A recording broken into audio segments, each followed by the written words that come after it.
அல்லாஹ்வுடைய அருள் கிருபை ரஹ்மத்தை கொண்டு இந்த புனிதமான ரபியுல் அவ்வல் மாதம் பெருமானார் ஸல்லல்லாஹு அலைஹி வஸல்லம் அவர்களுடைய பிறந்த மாதமாக இருப்பதால் அவர்கள் சம்பந்தமான தகவல்களை நாம் பரிமாறிக் கொண்டிருக்கின்றோம்.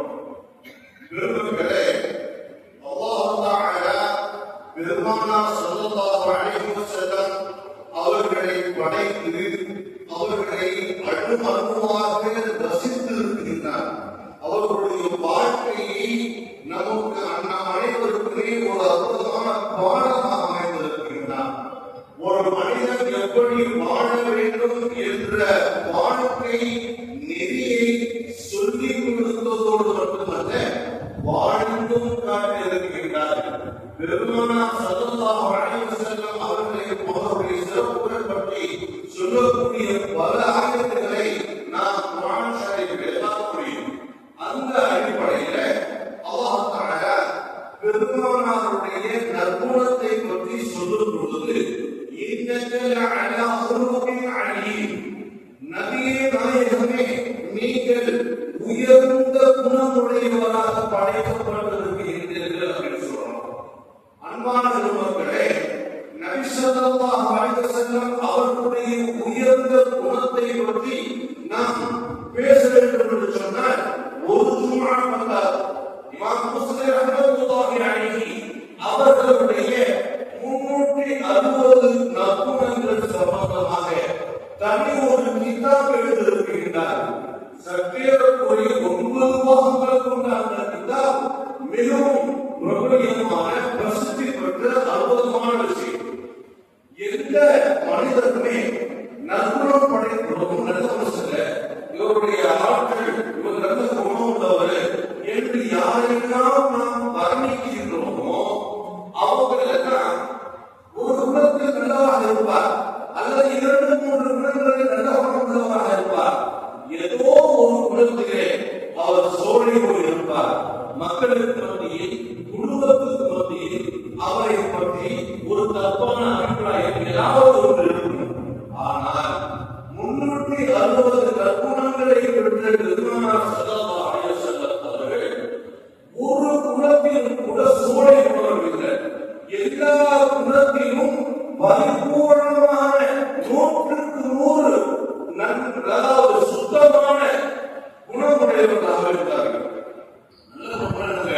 நல்ல குணம்னா ஒருத்தர் போய் என்ன செய்வோம், நல்லபடியா பேசுவோம், இன்னொருத்தர் பார்த்து நல்லா பேசுவோம்.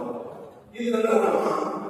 ஒருத்தர் நமக்கு ஏதாவது ஒரு உபகாரம் செஞ்சாங்கன்னா, உதாரணம் வசதியானவங்க நமக்கு ஏதாவது ஒரு உபகாரம் செஞ்சாங்க, ஒரு ஹெல்ப் பண்ணாங்கன்னா அவரை போய் நீங்க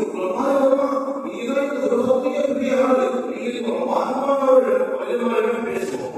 நம்மை விட வசதி முந்தியவர்கள், நம்மை விட வசதியில் மிகவும் தாழ்மையானவர்கள் ஏதாவது ஒரு சின்ன உதவி செய்தாலோ அல்லது பெரிய உதவியே செய்தாலோ அதை பெரிதாக நாம் எடுத்துக் கொள்வதில்லை. இதுதான் நம்முடைய இயற்கையான குணமாக இருக்கிறது. ஆனால் பெருமானார் ஸல்லல்லாஹு அலைஹி வஸல்லம் அவர்கள் தனக்கு உபகாரம் செய்த யாராக இருந்தாலும் அதை என்ன செய்ததில்லை, அவர்கள் மறந்ததில்லை, பிறகு உபகாரம் செய்ய மறக்கவும் இல்லை. அன்பானவர்களே, அதுபோன்று உதாரணங்களை நாம் நிறைய சொல்லலாம். நன்றி கடனுக்கு மிகப்பெரிய ஒரு எடுத்துக்காட்டாக பெருமானார் ஸல்லல்லாஹு அலைஹி வஸல்லம் அவர்கள் இருந்ததை நாம் உணர முடியும். புகாரி ஷரீஃபில் 20வது ஹதீஸ்ல ஒரு சின்ன சம்பவம் ஒன்று சொல்றாங்க. அழகான சம்பவம். ஒரு பிரயாணத்தின் போது ஏராளமான சஹாபாக்கள் பெருமானார் ஸல்லல்லாஹு அலைஹி வஸல்லம் போறாங்க. அந்த ஒரு பாலைவனம் இடத்துல அவங்க போதுமான தண்ணி இல்லை. தண்ணி இல்லாம அதை ஒரு சிரமப்படுறாங்க. அதுல ஒருத்தருக்கு குடிப்பு கடமை ஆயிடுச்சு அப்படிங்கிற ஒரு சூழ்நிலை. அவங்க என்ன செய்யறாங்க, தண்ணி இல்லை, ஒரு சாமி கூட போவாங்க. அக்கம் பக்கத்துல ஏதாவது கிராமங்கள் பார்த்து எங்கேயாவது கொஞ்சம் தண்ணி கிடைச்சுன்னா கொண்டுட்டு வாங்க, பயன்படுத்திக்கிறோம், சமையல் செஞ்சுக்கிறோம்னா குளிச்சுக்கலாம், குளிப்பு தேவை என்றால் குளிச்சுக்கலாம் என்று அறிஞர்கள் அனுபவிக்கிறார். என்ன செய்யறாங்க? தண்ணீரை தேடி நீங்க தூரம் பிரயாணப்பட்டு போறாங்க. எங்கேயுமே தண்ணீர் இருக்கு அனுபவிக்கும் தெரியல, ஒரு கிராமம் இருக்கு அனுபவிக்கும் தெரியல. ஒரு மூதாட்டி ஒரு ஒட்டகத்தை அந்த ஒட்டகத்தை சவாரி சொல்லிட்டு வர்றாங்க. அந்த ஒட்டகத்தினுடைய இரு புறத்திலும் தோல் துருத்தி சொல்லுவாங்க. அரபிலிருந்து பிரயாணம் செல்லும் பொழுது அந்த காலத்துல தோல் பையில தண்ணீரை கொண்டு போவாங்க. தோல் பையில தண்ணீரை கொண்டு போகணும். அந்த மாதிரி இந்த அம்மா ஒரு வயசான அம்மா 2 தோல் பை நிறைய ஒட்டகத்தை தண்ணியை போறாங்க. அப்படி கொண்டு வரும்போது அலுவலகமாக பார்த்து அந்த அம்மாவை இடையை மறைந்து தண்ணி எங்களுக்கு தண்ணி தேவைப்படுது, தண்ணி இருக்கிறத சொன்னீங்கன்னா நாங்க அப்படி தண்ணி எடுத்துருவோம் அப்படின்னு சொல்லும்போது அந்த அம்மா சொன்னாங்க, தண்ணி நீங்க எடுக்கிற மாதிரி பக்கத்துல இல்லை, ஒரு நாள் ஒட்டகத்தின் நடைமுறையில தூரத்தில் இருந்து நாங்கள் ஒரு நாள் ஒட்டகம் நடந்து போச்சுன்னா எவ்வளவு தூரம் போகணுமோ அவ்வளவு தூரத்துல இருந்து நான் தண்ணியை கொண்டு வரேன் அப்படின்னு சொல்லுவாங்க. அவ்வளவு தூரம் போய் கொண்டு வர வாழ்க்கையில அவகாசம் இல்லை, தண்ணி தேவையா இருக்குது, நீங்க வாங்க என் கூட வாங்க, நாங்க ஒரு மனிதரை காட்டுறோம். அந்த மனிதருக்கு அவங்க தண்ணியை கொண்டு வராங்க. இந்த புதிதாக மாதத்தை வளர்ப்பதாக பேசிக்கிறாங்க. அவரா அப்படின்னு அவங்க நீங்க வாங்க சொல்லி கூட்டிட்டு போறாங்க. கூட்டிட்டு போனோடனே பார்த்துட்டு அந்த நூலாட்டி வளர்ச்சி சொல்லிக்கிறாங்க. இவ்வளவு அற்புதமான மனிதரா, இவ்வளவு அழகான சீனந்தான மனிதரா என்று பிரமித்து பார்த்துட்டு இருக்கும் பொழுதே அந்த அம்மா அனுமதி செய்யலாம். கொஞ்சம் ஒரு தண்ணியை உபயோகிச்சு இருக்கணுமா அப்படின்னு கேட்கிறாங்க. சரி எடுத்துக்கிறது எப்படி வேணாலும் சொல்ல முடியும், அதனால எடுத்துக்கிறது சொல்லிக்கிறாங்க. அப்ப பெருமாள் அந்த தோல் இறக்கு கீழே இறக்கி அந்த தண்ணீரை என்ன செய்ய கொஞ்சம் சாய்க்கு யாருக்கெல்லாம் தண்ணி தேவைப்படுது அவங்க எல்லாரும் குடிச்சு எல்லாரும் போய் தண்ணி என்ன குடிச்சு எல்லா சாதாரணம் தண்ணீர் என்ன செய்யறாங்க குடிக்கிறாங்க. அந்த ஒருத்தருக்கு குளிப்பு கடமையாகி அவங்க குளிக்கிறார். பாத்திரங்கள்ல தன்னுடைய தோல் துருத்திகள்ல தண்ணீரை சேமிக்கிறார். இது அற்புதமான விஷயம் பாருங்க. பெருமானார் ஸல்லல்லாஹு அலைஹி வஸல்லம் அவர்களுடைய முபாரக்கான தரப்பட்ட அந்த தோல் துருத்தியில் இருந்து நீர் வந்து கொண்டே இருக்கின்றது, கொஞ்சம் கூட குறையல. இதை அந்த மூதாட்டி அம்மையார் பார்த்து கேட்கிறாங்க. எல்லாருடைய தேவையும் நிறைவேறிச்சா? தேவையான தண்ணி எடுத்து வச்சுக்கிட்டீங்களா? எடுத்து வச்சுக்கிட்டு இப்போ ஒட்டகத்துக்கு தண்ணி சொல்றாங்க. ஒட்டகங்கள் எல்லாம் தண்ணி குடிச்சு முடியுது, தண்ணி கொஞ்சம் கூட குறையாது. பெருமானாருடைய சும்மா சொல்லல, புகார் பெருமக்களே அந்த செய்தியை பதிவு செய்துவிட்டு அது சொல்றாங்க. யார் அறிவிக்கிறாங்க அப்படின்னு கேட்டீங்கன்னா இம்மாதிரி ஒரு விஷயம் கிடையாது. அன்பானவர்களே எல்லாம் முடிஞ்சிச்சு. ஆனா கொண்டு வந்த தோட்டத்துக்கு கொண்டு வந்த தண்ணி குறைக்கணுமா? உங்க தண்ணி குறையல, தண்ணி விடுறதுக்கு ரொம்ப சந்தோஷம் போயிடுவாங்க அப்படின்னு சொல்றதோடு இல்லாம சாதாரண தண்ணி உங்களுக்கு தண்ணி கொண்டு போயிடுச்சுனால உங்களிடம் இருந்து ஏதாவது பரிசு பொருட்கள் சில விஷயங்க தன்னிடம் இருக்கக்கூடிய மாவு கட்டி பால் மாவு அது போன்ற கொழுப்பு கட்டி நமக்கு உபயோகப்படுத்துறோம். இப்பதான் நம்ம ஆயுதம் உபயோகப்படுத்துறோம். கொழுப்பு கட்டி இது மாதிரி மாவுகள் உணவு பதார்த்தங்களை என்ன செய்யறாங்க சேகரிச்சு ஒரு மூட்டையை கட்டி அந்த மாவு சாப்பிடுறாங்க. அவங்க செஞ்ச உதவிக்கு விருது ஒரு வாரம் செய்திருக்காங்க. இன்னொரு காலத்துல என்ன செய்யறாங்க, அந்த அந்த பகுதியில ஒரு போர் போர் அந்த போரிலே மிகப்பெரிய கலவரம் ஏற்பட்டு சுற்றி இருக்கக்கூடிய பகுதிகள் எல்லாம் சேதமாகிக் கொண்டிருக்கிறது. போர் சேதம் ஏற்படத்தான் செய்யும்.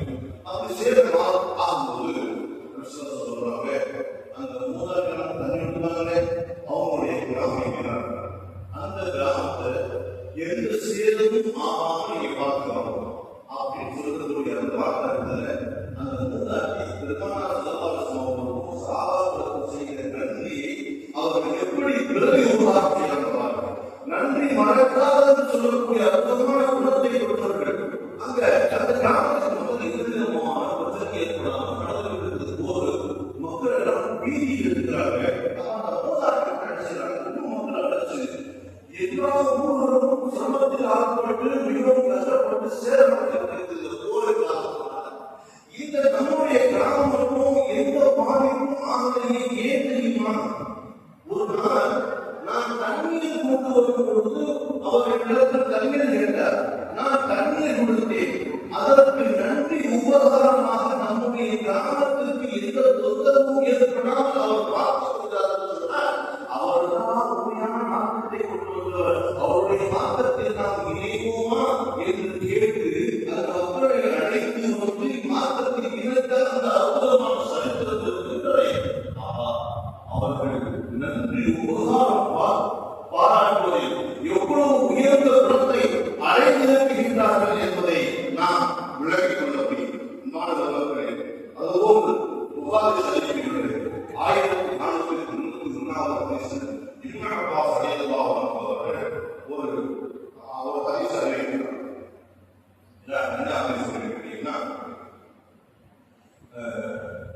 மதீனா மக்கள் எவ்வளவு உதவி செஞ்சிருக்கிறாங்க.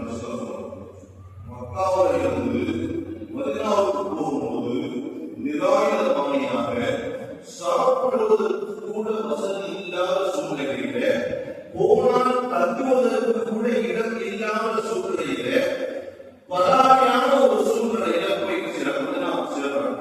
அந்த சிறப்பு எல்லாத்துக்கும் தெரியும். மதீனா மக்கள் என்ன செய்யறாங்க? அங்கு வந்த அந்த மக்கள்வாசிகளுக்கும் பெருமானார் ஸல்லல்லாஹு அலைஹி வஸல்லம் அவர்களுக்கும் அவர்களுடைய தோழர்களுக்கும் விருதுபகாரம் செய்தார்கள். அதனால்தான் அவர்களுக்கு அன்சாரி சஹாபாக்கள் என்பதாகவே பெயர் சூட்டப்பட்டது. அதை அவர்கள் மறக்கவில்லை. எதுவுமே காலம் சென்று விட்டால் மறந்து விடுவது மனிதர்கள். நம்ம ஒருத்தருக்கு உதவி செய்ய முடியும். நமக்கு ஒருத்தர் உதவி செய்யறாங்க. அந்த உதவி இந்த காலத்துக்கு நமக்கு யாவும் உதவி செஞ்சிருக்கிறார். அவரை பார்க்கும் போதெல்லாம் ஒரு நன்றி உணர்வோட பார்க்கணும். அவரை பார்க்கும் போதெல்லாம் அவரோட குறும்புகள். இது மனிதனுடைய காலம் செல்ல அவர் செய்த உபகாரமும் மறந்து போகும். நாம் அவரிடம் நன்றி பாராட்டுவது மறந்து போகும். இதுதானே இருக்கும். பெருமாள் சல்லல்லாஹு கடைசி காலம் தன்னுடைய உடல் நாம் நடுங்க ஆரம்பித்துவிட்டது. அவர் உடல் பலவீனமாகிவிட்டது. ஒரு போர்வை போத்திக் கொண்டு ஒரு முண்டாசை கட்டை கொண்டு பள்ளிவாசலுக்கு வர்றாங்க. பள்ளிவாசலுக்கு வந்து எல்லா சாபாக்களையும் கூப்பிடுறாங்க. சாபாக்கள் எல்லாம் ஒன்று கூடியதை கொண்டு அமர்ந்திருக்கும் பொழுது சொன்னாங்க, இந்த மனிதமான நகரம் முன்னிருந்ததை தோன்றிவிடவில்லை. நாளுக்கு நாள் மதீனாவில் புதிதாக மக்கள் குடியேறக்கூடிய காட்சியை பார்க்க முடியும். வெளியூர்கள் அதிகமாக வர வர மதீனா வாசிகள் குறைவாக போயிட்டாங்க. அவங்க இப்ப அதிகமான பழுவூர் அதிகமான ஸ்ட்ரென்த் இல்ல. மதீனா வாசிகள் கம்மியாக இருக்காங்க. வெளியூர்கள் தான் அதிகமாக வராங்க. நாளை இந்த மதீனாவினுடைய ஆட்சி உங்களுடைய மற்றவருடைய மதீனா வாசிகள் அல்லாத மற்றவர்கள் கூப்பாவாசிகள், மக்காவாசிகள், தாய்வாசிகள் இவர்களிடத்தில் ஆட்சி வரலாம். அப்படி ஆட்சி உங்களுடைய கையில் வரும் பொழுது மதீனாவாசிகள் யாராவது ஒரு தவறு செய்துவிட்டால் அதை பெரிதாக நினைச்சுக்கிறாங்க. அவங்களுக்கு அவர்களை கண்டு கொள்ளாமல் ஏன் சொன்னாங்கன்னா, இந்த மார்க்கம் இந்த இஸ்லாம் வளர்ந்து ஓங்குவதற்கும் இந்த மக்களுக்கு மிகப்பெரிய பேரோதாரம் செய்ததின் காரணத்தினால் அவர்களுக்கு ஒரு சலுகையை கொடுக்கின்றார். அதுபோன்று சொல்லக்கூடிய அந்த வார்த்தை அந்த வார்த்தை எல்லாருடைய மனதிலும் தோன்றாத ஒரு விஷயம். நமக்கு உதவி செஞ்சிருக்காங்க. எவ்வளவு மனப்போம். அவங்க வந்து 13 ஆண்டு காலங்களுக்கு பிறகு சொல்லக்கூடிய இந்த வார்த்தை இன்னும் அழகான முறையில் கிதாபுகளில் பதிவு செய்யப்பட்டிருக்கிறது. இதே அவசியம் இயல்பாகவே உபகாரம் செய்யறாங்க. அந்த உபகாரம் செஞ்சவங்க ஒரு தவறு செஞ்சாங்க, உதவி செஞ்சாங்க, அவங்க நன்மை பாராட்ட நாளைக்கு அவங்க நம்மளையே தப்பா பேசணும்னா அவங்க மேல கோபம் வரும். இதுதான் மனிதனுடைய இயல்பு. ஆனால் குணத்தின் நாயகம் நபிகள் நாயகம் ஸல்லல்லாஹு அலைஹி வஸல்லம் அந்த மாதிரி சூழ்நிலையிலையும் கோபப்படவே இல்லை. எப்படி தெரியுமா? தாயும் நகரத்துடன் ஒரு போர் ஏற்படுது. தாயும் நகரத்துடன் ஒரு போர் ஏற்படுது. அந்த போருக்கு சஹாபாக்கள் எல்லாம் போயிருக்காங்க. வெற்றி கொண்டு விட்டார். போரில் வெற்றி கொண்டால் அது கிடைக்கக்கூடிய கனிமத்து பொருட்களில் 80% என்ன செய்வார்கள்? போரில் கலந்து கொண்ட சஹாபாக்களுக்கு கொடுத்து மீதி 20% வைப்பது செலுத்துவோம். இப்ப இந்த போர் முடிந்ததற்கு பிறகு கிடைத்த பொருட்கள் அனைத்தையும் கனிமத்து பொருட்கள் எல்லாத்தையும் பங்கு கொள்றாங்க. துரதிருஷ்டவசமா எப்பவுமே நிறைய கிடைக்கக்கூடிய பொருட்கள் கொஞ்சம் கிடைச்சிச்சு. அப்ப ரொம்ப வறுமையில ரொம்ப கஷ்டப்படக்கூடிய சஹாபாக்களுக்கு அதை பங்கிட்டு கொடுத்துருக்காங்க. அவங்க யாரும் கேட்டீங்கன்னா மக்காவில் இருந்து குடிபெயர்ந்து வந்த முஹாஜிர்கள், தாயிப் நகரத்திலிருந்து தாயிப் நகரத்தை சுற்றி இருக்கக்கூடிய கிராமங்களில் இருந்து இஸ்லாத்தை ஏற்று மதீனாவில் வந்து சேர்ந்தோம். இவங்களுக்கு மாத்திரம் பங்கிட்டு கொடுத்துருக்காங்க. அது மேற்கொண்டு பங்கிட்டு கொடுப்பதற்கு பொருள் இல்லை.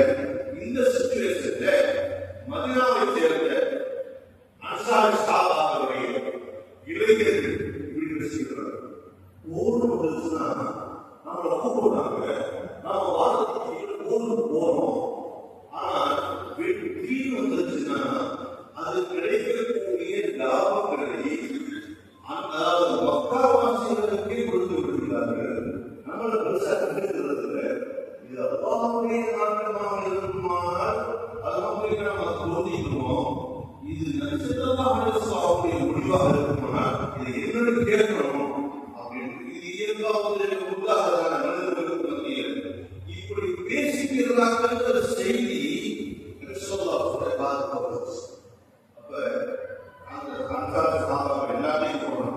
யாருக்கு உபாத வச்சு விசாரிகளே நீங்கள் என்ன ஒன்றும் தெரியாத பாரம்பரியங்களாக இருந்தது, மார்க்கம் அறியாதவங்களா இருந்தீங்க. நான் உங்களுடைய மார்க்கம் கற்றுக் கொடுத்து அர்த்தசுத்தர்களாக ஆகவில்லையா? வியாபாரத்தினுடைய நுட்பங்கள் தெரியாமல் இருந்தீங்க. உங்களை சிறந்த வியாபாரிகளாக மாற்றவில்லையா? உங்களுடைய விவசாயம் செழிக்க வழிவகை செய்து கொடுக்கவில்லையா? ஏழ்மையாக இருந்த உங்களை செல்வந்தர்களாக ஆக்கும் நிலையை கொண்டு வரவில்லையா? எப்படி பெருமானார் ஸல்லல்லாஹு அலைஹி வஸல்லம் செய்த உபகாரங்களை எல்லாம் சொல்லி காட்டுறாங்க. என்ன சொல்றேன்? நீங்க இப்படி கேட்கலாம், நீங்க இப்படி கேட்கலாம். என்ன தெரியுமா? நீங்க அங்கிருந்து மக்காவில் இருந்தவங்களை நீங்க உங்களை விரட்டி விட்டாங்க. நீங்க எதுவுமே இல்லாம அனாதைகளாக வந்தீங்க. நாங்க உங்களுக்கு அடையாளம் கொடுக்கலையா? உங்களுக்கு தேவையான இருப்பிடம் கொடுக்கலையா? உங்களுக்கு தேவையான உணவை கொடுக்கலையா? உங்களுக்கு குடும்ப உறுப்பினர்களாக ஆக்கவில்லையா? எங்களில் யாருக்கும் 2-3 மனைவிகள் இருந்தால் ஒருவரை தலாக்கிலிட்டு உங்களை திருமணம் ஆகாதவர்களுக்கு திருமணம் செய்து கொடுக்கவில்லையா என்று நீங்கள் எல்லாம் திருப்பி வைக்கிறோம்.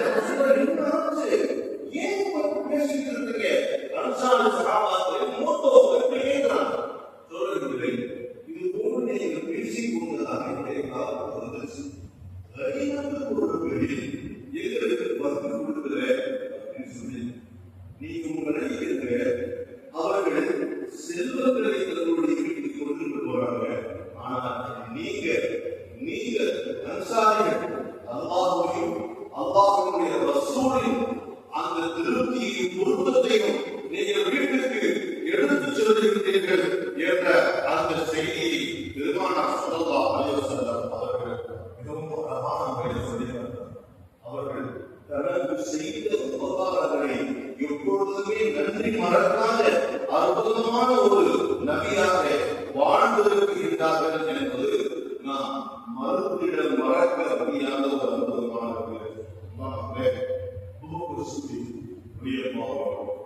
அவங்க சம்பந்தமா சொன்ன செய்தியை பொதுவாகவே நம்மளுடைய வாழ்க்கையில யாராவது உதவி செஞ்சா அவங்களுக்கு நாம நன்றி கடனா நடந்துக்கிறது இயல்பு.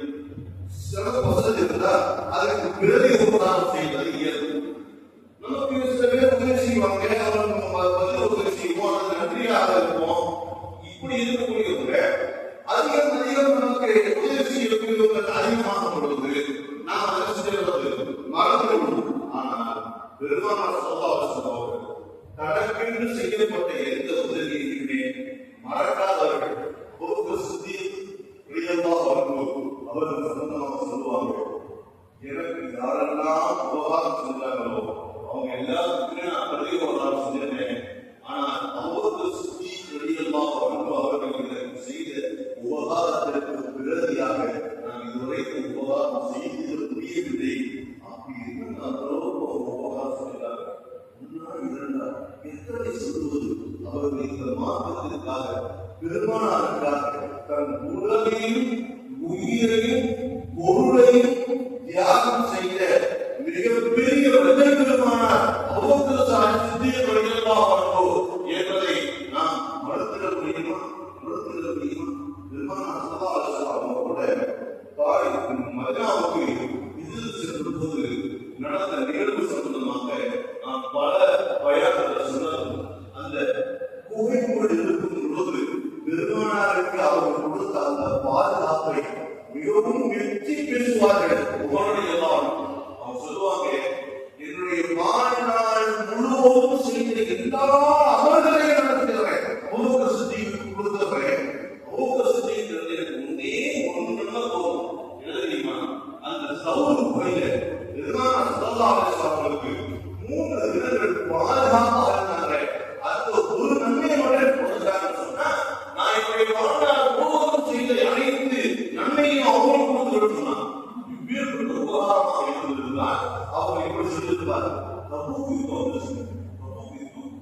கஷ்டமான சூழல், கடுமையான வறுமையில மக்கள் வாழக்கூடிய சூழல். இந்த சூழ்நிலையில நிர்பந்தமாக ஒரு போர் தபூக் யுத்தம் வந்துச்சு.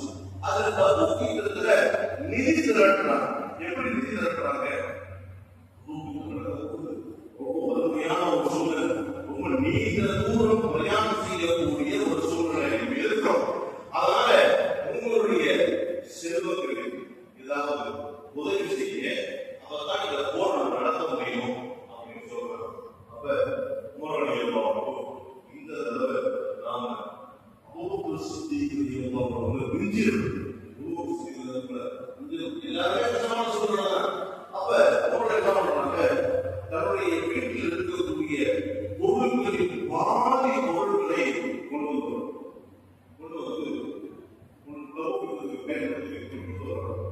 அபூபக்கர் சித்தீக் ரலியல்லாஹு அன்ஹு அவங்க பொருட்களை இதை பயன்படுத்தி கொண்டு வந்த பொருட்களை கணக்கிடும் பொழுது அபூபக்கர் சித்தீக் ரலியல்லாஹு அன்ஹு கொண்டு வந்த பொருள் ரொம்ப கம்மி. கொஞ்சம் பொருள் தான் இருக்குது. இப்ப அபூபக்கர் சித்தீக் ரலியல்லாஹு அன்ஹு கொண்டு வந்ததுக்கு அப்புறம் இவ்வளவு பொருள் கொடுத்துருக்கீங்களே, இவ்வளவு பொருள் கொடுத்துருக்கீங்களே, வீட்டில் என்ன இருக்கு? இது போன்று ஒரு வீடு அதே மாதிரி கொடுத்து அவங்களுக்கு நீங்க எவ்வளவு முறை கொடுத்துருக்கீங்க, வீட்டில் இருந்து கொடுத்துருக்கீங்க. வீட்டுல அல்லாஹ்வையும் அல்லாஹ்வுடைய ரசூலையும் விட்டுட்டு அவங்களுடைய பொருத்தத்தை திருப்தியை விட்டுட்டு வீட்டில் இருந்து எல்லாத்தையும் கொண்டு வந்தாங்க. அப்ப முறையாக சொன்னாங்க, என் வாழ்நாள் முழுவதும் நான் எத்தனை வாக்கியம் பெற்ற நன்மைகள் செய்தாலும் அபூபக்கர் சித்தீக் செய்தி சின்ன அதிகமாக இல்லை. முறையாக பொருட்கள் பாதி கூட இல்லை. அது வீட்டிற்கு எல்லாமே நடத்தி சொல்லுவாங்க சொன்னா அதை விட எவ்வளவு ஊழியர்கள் கூட்டி கொடுத்திருந்தாலும் அதற்கு ஈடாக இருக்கிறார்கள். சொன்னாங்க. அதனால எப்பவுமே சொல்லுவாங்க, நான் அபூபக்கர் சித்தீக் ரலியல்லாஹு அன்ஹு அவர்கள் செய்த உபகாரத்தினுடைய பிறகு உபகாரம் செய்ய முடியல. நான் அதற்கு அல்லாஹ்விடத்தில் பொறுப்பை சாட்ட வேண்டேன். அல்லாஹ் அதற்குண்டான பிறகு உபகாரத்தை மறுமையை தந்து விடுவான். ஒரே ஒரு உபகாரம்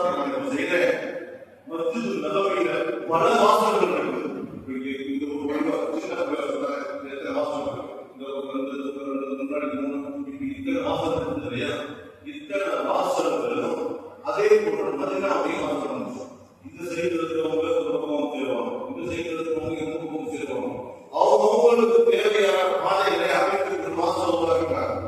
ஆனால் அபூபக்கர் சித்திக் ரலியல்லாஹு அன்ஹு இருந்த வீட்டின் பகுதியில் இருக்கக்கூடிய அந்த வாசல் பிரதான வாசல் இல்லை, வாசல் நிறைய ஆயிடுச்சு. அபூபக்கர் சித்திக் ரலியல்லாஹு அன்ஹு வரக்கூடிய அந்த வாசலை மட்டும் விட்டு எல்லா வாசலையும் அடைச்சு சொல்லிட்டாங்க. இன்னைக்கு நீங்க மதினாவுக்கு போங்க, 99 வாசல் நேரம் முடிந்துவிட்டால் எல்லா வாசல்களையும் அடைத்து விடுவார்கள். ஆனால் அபூபக்கர் சித்திக் ரலியல்லாஹு அன்ஹு அவங்களுடைய கேட்டு கொடுக்கணும் எப்போவுமே 24 மணி நேரம் இருந்தது. அது பெருமானார் ஸல்லல்லாஹு அலைஹி வஸல்லம் அவர்கள் அபூபக்கர் சித்திக் ரலியல்லாஹு அன்ஹு செய்த உபகாரத்திற்கு விருதியாக செய்த சிறிய உபகாரம் நமக்கு சொல்லிக் கொண்டே செல்லும்.